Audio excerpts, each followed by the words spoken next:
Hi, congratulations to both of you. The movie's Thank you so incredible. much. I Thank love the you. posters, by the way. Yeah, I was going to Yeah. say that. I appreciate it. They're not as creepy as what you have behind you, but I know, Yeah. right?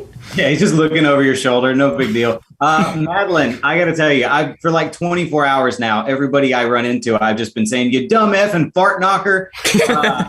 It's going to be a real problem. So thanks for that. So how does it feel, watching it back and realizing, oh, wow, I'm in an amazing horror movie. Like you guys are going to be in what I consider an instant classic.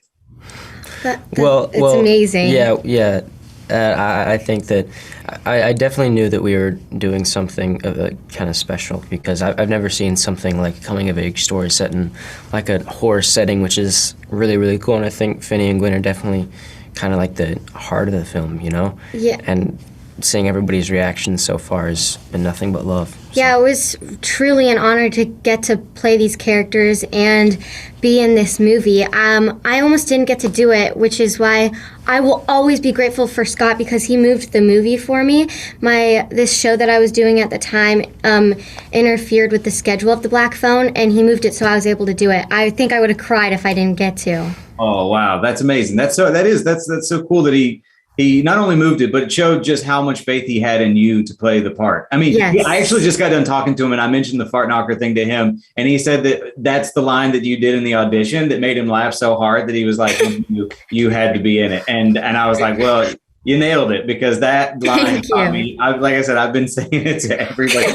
I was like, my son, I've just been like, you dumb fart knocker. No, I've been describing the Black Phone as dark Spielberg. I'm like, right? Like it's which I mean as a compliment. It's such a good movie. I love the tone that Scott sets for this movie. When prepping for this, were there any movies or shows Scott gave you guys as homework?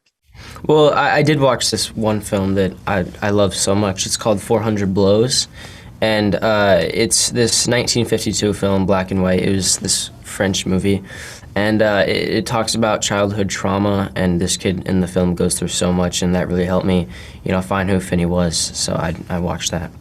Oh, that's cool. Well, when we got the script, me and my mom read it together, and it was so amazing. While she was reading it, I was just picturing the whole thing in my head, and I thought, oh my gosh, this is going to be such a fun thing to film and work on. And while we were reading it, we were terrified and on the edge of our seats. And working on it wasn't scary, but once we saw it and we knew it was going to happen, we still got scared. Oh, wow. But just one last question. Mason, you worked with Ethan quite a bit more for the film. Were there any points filming where you got caught up in the moment and you were genuinely frightened by him? Yeah, there's this one line that I don't want to spoil it because I want people to be just as creeped out as I was during it. He sat down and he looked me dead in the eyes and he said this certain line that scared the living crap out of me. So yeah.